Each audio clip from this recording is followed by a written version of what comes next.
मी औरंगाबाद काळाच्या असणाऱ्या मतदारांना आवाहन करतोय की उद्या ज्या दोघांना आपण निवडून द्या, येणारं कुठलंही सरकार असू द्या, त्याच्या छाताड्यावरती बसून हा हमी भावाचा कायदा आम्ही केल्याशिवाय राहणार नाही हे लक्षात घ्या.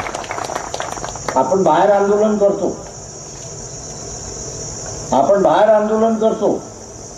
आता आपल्याला सभागृहात आंदोलन करण्यासाठी माणसं पाठवली पाहिजे. खरी लढाई आपली आहे. बाहेर आपण मोर्चे काढतो, आंदोलन काढतो, धर्म काढतो, निवेदन देतो, सगळं करतो. पण ते काय म्हणतात, कायदा त्या सभागृहात होतो, तिथे कुठे आहात तुम्ही?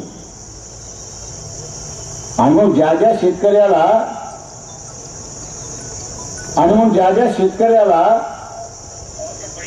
हमी भावाचा कायदा पाहिजे,